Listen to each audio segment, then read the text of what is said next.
Ang tinapay at alak ay magiging katawan at dugo ni Kristo na siya naman nating tatanggapin sa banal na komunyon.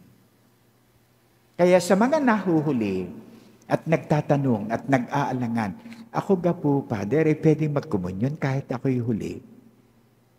Kung wala nang ibang misa na pwede mong simbahan, okay, magkomunyon ka. Nauunawa ng Diyos kung bakit ikay nahuli. Pero wag ka namang mamimihasang linggo na lang ikay huli. Ay alam mo naman ang misa. That is bad faith already. Kinakailangang aagahan mo. Basta sisimba ako, tapos. Sumainyo ang Panginoon. At sumayo rin. Ang mabuting balita ng ating Panginoon ayon kay San Marcos. Papuri sa iyo, Panginoon.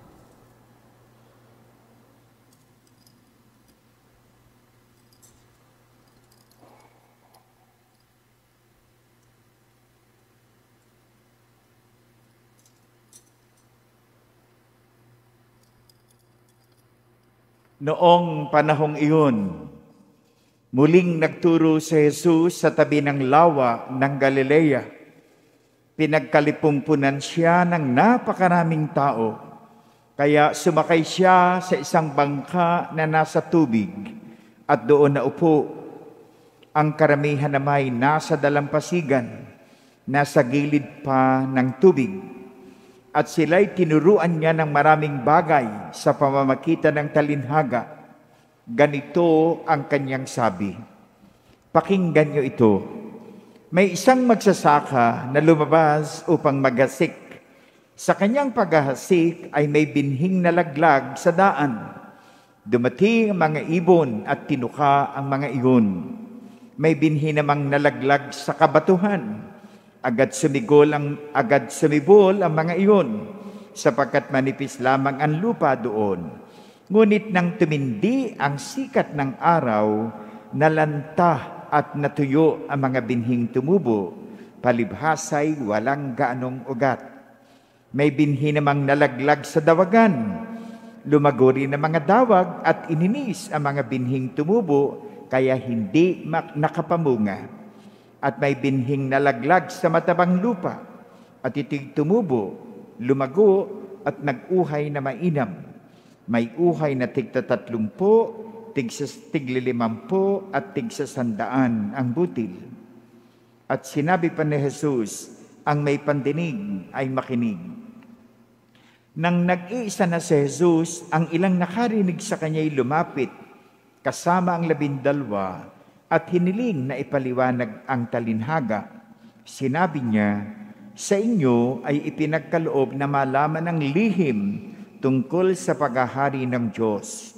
Ngunit sa iba, ang lahat ng bagay ay itinuturo sa pamamagitan ng talinhaga. Kaya nga, tumingin man sila ng tumingin ay hindi sila makakita, at makinig man ang makinig ay hindi makaunawa. Kung ganoon, marahil sila'y magbabalik loob sa Diyos at patatawarin naman niya.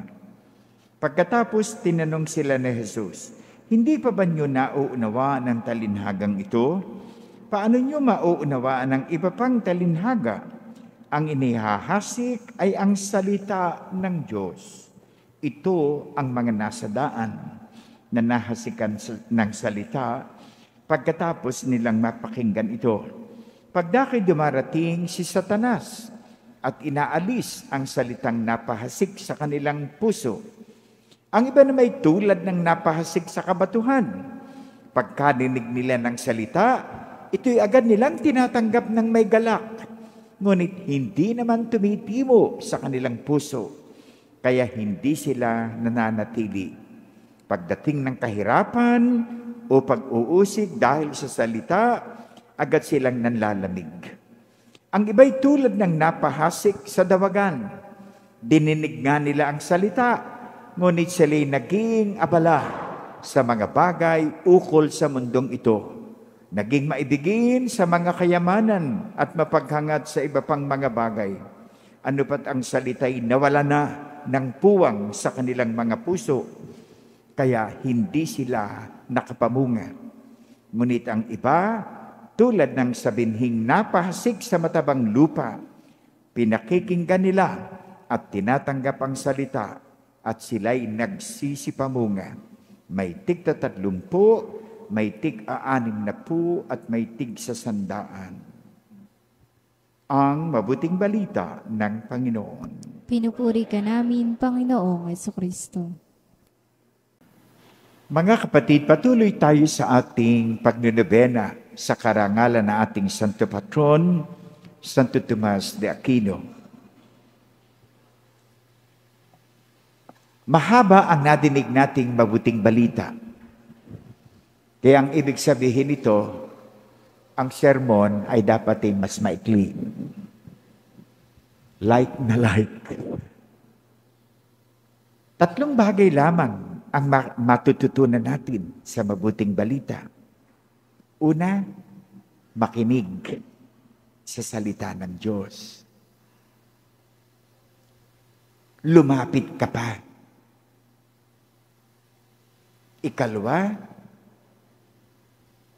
tanggapin mo ang iyong napapakinggan.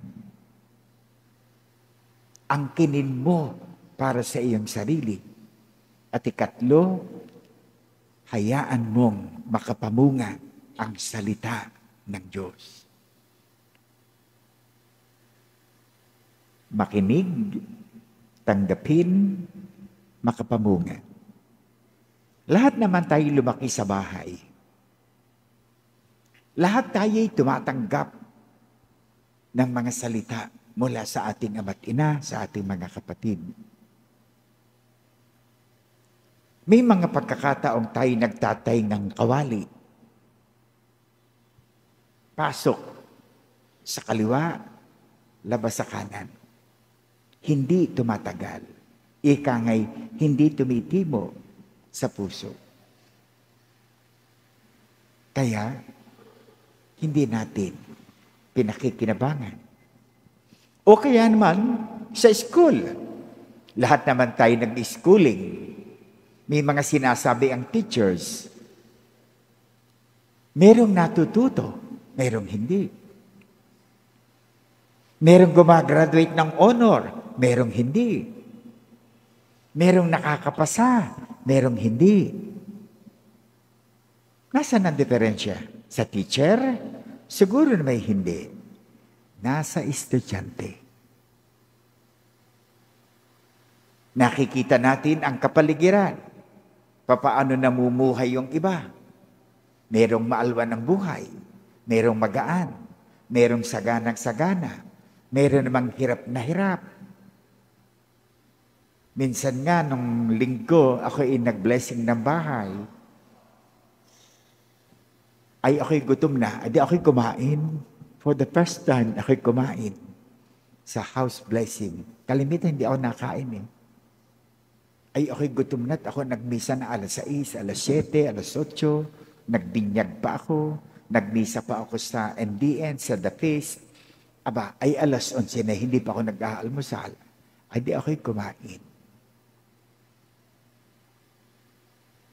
Nung ako'y naghahanap na ng upuan, may nagsabi sa akin, Father, kakampi ang kinuha. Hindi, nakalimutan niyo ang kanin.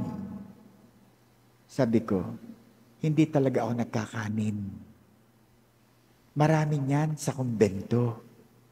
Ang wala sa amin, ulam. Kaya ulam ang aking dinamiha. Ganon tayo. Meron tayong pinalalampas. Meron tayong dinadamihan. Kahit kayo, mga kabataan.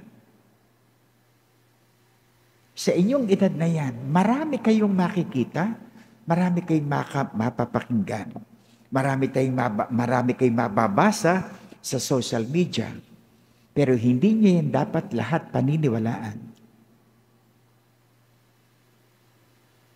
Sapagkat merong tunay, merong hindi.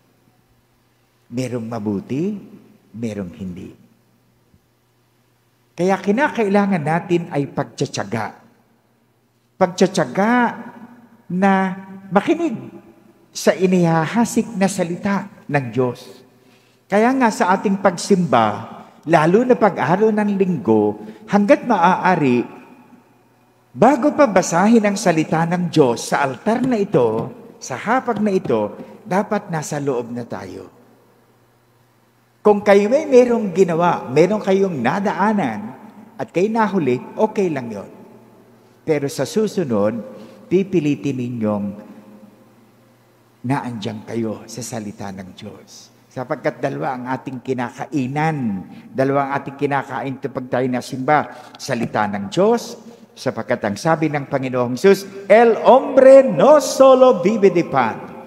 Hindi lamang sa tinapay na bubuhay ang tao, kundi sa bawat salita na namumutawi mula sa bibig ng Diyos. At pagkatapos, dito gaganapin ang pagpapaliwanag hanggang sumasampalataya, hanggang panalangin ng bayan. Lilipat naman ang pari sa kabilang lamesa. Ang mesa ng Eucharistia. Ang tinapay at alak ay magiging katawan at dugo ni Kristo na siya naman nating tatanggapin sa banal na komunyon. Kaya sa mga nahuhuli at nagtatanong at nag-aalangan, ako ga po, Father, pwedeng magkomunyon kahit ako'y huli. Kung wala nang ibang misa na pwede mong simbahan, okay, magkomunyon ka. Nauunawa ng Diyos kung bakit ikay nahuli. Pero wag ka namang mamimihasang linggo na lang ikay huli. Ay alam mo naman ang misa. That is bad faith already. Kinakailangang aagahan mo. Basta sisimba ako, tapos. Yun ang gagawin ko ng tama. At makikinig ako sa salita ng Diyos. Aangkinin ko ito. Aalamin ko ano ang gusto ng Diyos na ituro sa akin. Ano ang dapat maging sagot ko sa Diyos sa pamamagitan ng salita na sinabi niya sa akin. Kaya kahit sa mga tagabasa, itinuturo yan sa inyo. Mag-ingat. Bawat salita ay tama ang bigkas. Walang babawasin. Walang idadagdag. At ang sabi ng Panginoong Diyos, at ito'y matutunghayan natin sa chapter 55 ng aklat ni Propeta Isaías, ang salita ng Diyos ay parang patak ng tubig ng ulan. Nang gagaling sa itaas, babaksak ito, at pagkatapos ito ay magdidilig ng mga halaman. Babasain ito ang lupa.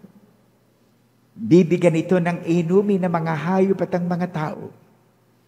Lilinisin ito ang mga magagabok at marurumi. At pag ito'y nagawa na ng tubig, ang tubig ay saka aakyat pabalik sa itaas.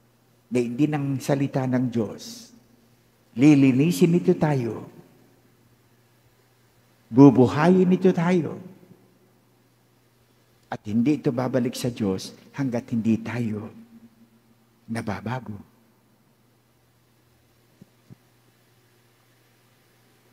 Kaya seryoso tayo sa pakikinig ng salita ng Diyos. At ako'y natutuwa sapagkat napakadami nyo. Ngayon, mga taga San Rafael, palakpakan nga uli natin yung mga taga San Rafael na ito. Isa ito sa mga pinakamababait na barangay. Lalo na paggabi. At sila'y tulog lahat. Nako, napakatahimik. Ang ating chapel sa Barangay San Rafael, ang nag-iisa-isang chapel na naka-aircon sa buong Santo Tomas. Aba, alam niyo yun? Palakpak din naman kahit hindi nag-contribution Pero lahat ay nakikinabang sa ganyan. Ang hinihingi ko lang naman sa San Rafael, gana rin. Yang electric fan, yang helicopter fan. Ay kinuha nila ang aking sinabi. Pinagpulungan nila. Tinalakay nila. At sila nakabuo ng plano.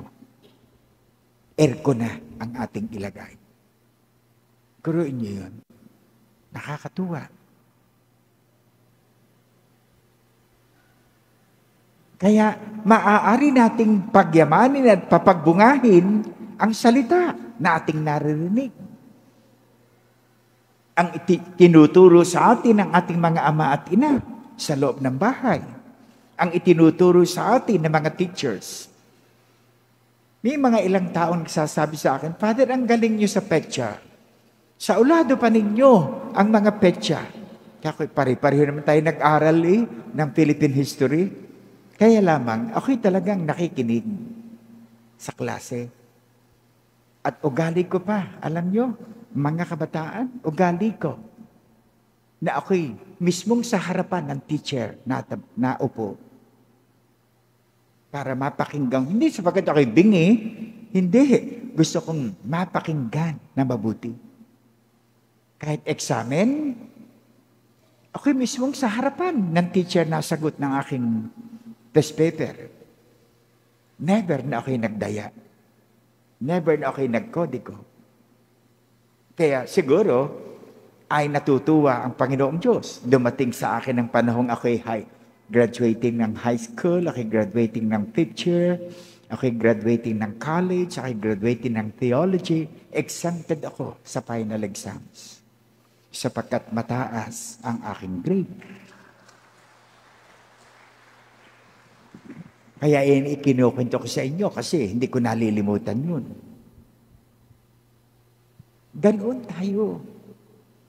Lahat tayo may galing. Lahat tayo may talino. Papaano lang natin ito pinagyayaman? Papaano natin ito ginagamit? Papaano natin ito pinamumunga? Ayaan ay nasa sa atin ang mga kamay. Tingnan ninyo ang kwento ng unang pagbasa. Panatag na ang buhay ni Haring David. Natalo na niya ang kanyang mga kalaban. Nakapagpagawa na siya ng napakagandang palasyo. Pero tuwing siya'y manmunungaw, nakikita niya ang kulandong ng kaba ng tipan. Kung nasaan ang Diyos, nakikita niya ang tolda. Kaya nakaisip siya ng plano, igagawa niya ng magandang templo ang Diyos. At ito'y pinasabi niya kay Propeta Nathan. Sinabi niya, mahal na propeta, kausapin nga po ninyo ang Diyos at sabihin ninyo ang aking kahilingan na ako'y magpapagawa para sa Kanya ng templo. At sinabi naman ni Propeta Nathan, at ang sagot ng Diyos, very good. Pero ang biyaya na yan, hindi ko sa iyo ibibigay. Ang ipagpagawa ako ng templo sa isa mong anak aking ibibigay. Kaya marami, kinakailangan nating ihihingi ng permiso sa Diyos ang ating mga ginagawa. We should seek counsel. C-O-U-N-S-E-L. Yan ay isa sa mga 7 biyaya ng Espiritu Santo. Magandang payo. Kaya tinawag na counselor, tagapayo.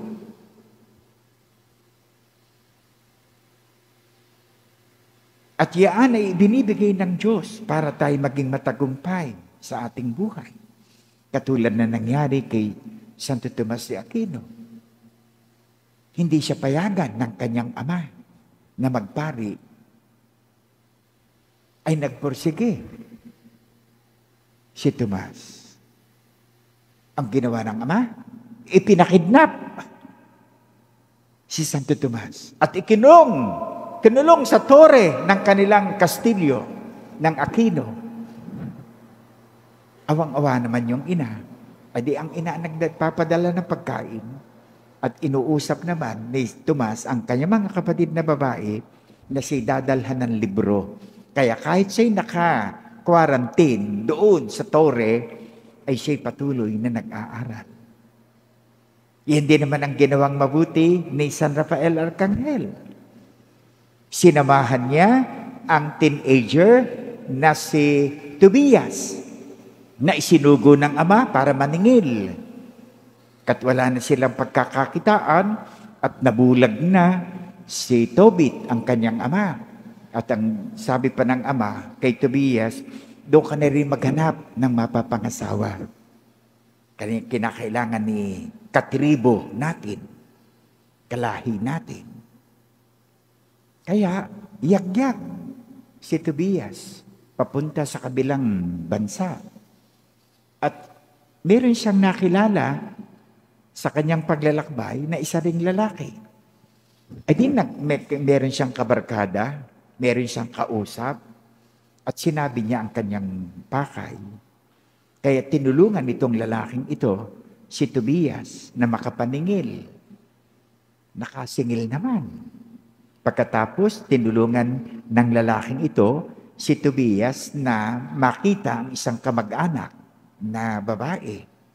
At nagandahan si Tobias. Siguro, taga San Rafael. Wow, ha? Huwag sana akong tamaan ng kidlat sa aking pagsisinungaling. At sabi ni San Rafael, ayan, kamag-anak mo. Yan ang iyong iuwi at ipakilala mo sa iyong ama. Natutuwa ang iyong ama. Ay di, very successful ang lakad ni Tobias.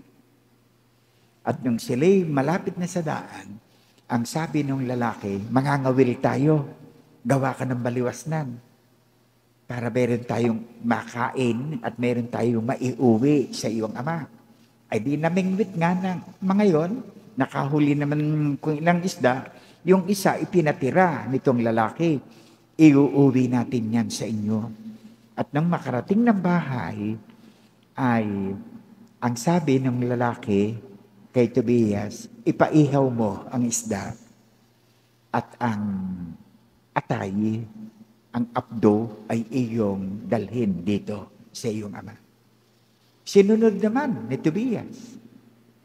At ipinakilala ni Tobias sa kanyang ama, yung kanyang naging kabarkada.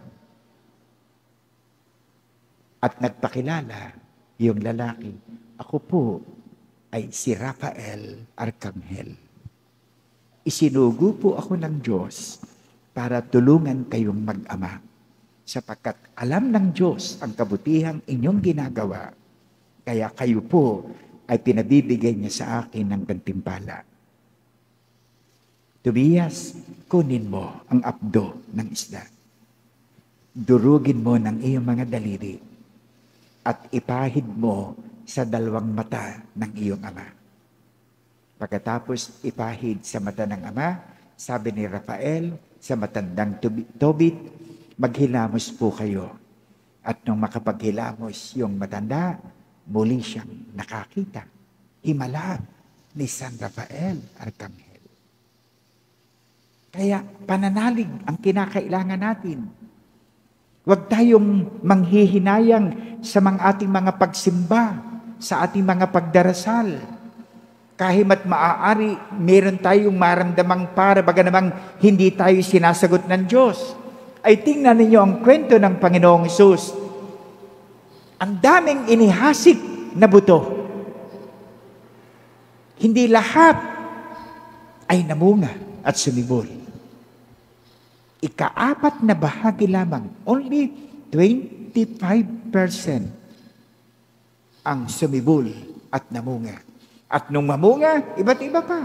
May 30, may 50, may 100. Kaya wag tayong susuko, wag tayong maghihinagpis. Kung sa kabila ng ating pagsisipag, ay ito lamang ang nangyayari, kaya nga maging matyaga.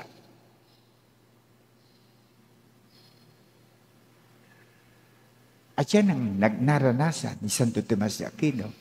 Aral siya ng aral. Basa siya ng basa. Sulat siya ng sulat. Kaya tinawag siyang the angelic doctor. Sapagkat ang kanyang isipan ay kasintayog ng isipan ng anghel.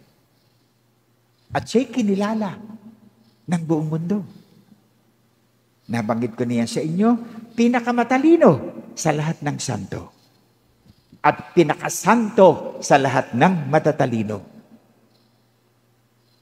Kaya itong ating pagninobena, ay tiyak ipagkakamit natin na masaganang awa mula sa Diyos. Lalo na kayo mga sumisimba ngayon. Live o kaya ay through our Galaxy Cable or Facebook Live, saan man kayo naroroon, tutulungan kayo ng ating patron sapagkat kasama natin mismo si Santo Tomas. Yung bahagi ng kanyang katawan, buto. Ayun, nandoon, katabi niya. Ay naandyan. Yan ang first class relic na tinatawag. Hindi lahat ng simbahan ay binibigyan niyan. Kaya sa kapistahan niya, sa linggo, yan ay ibababa at yan ay pwede ninyong haplusin. Pwede ninyong hawakan.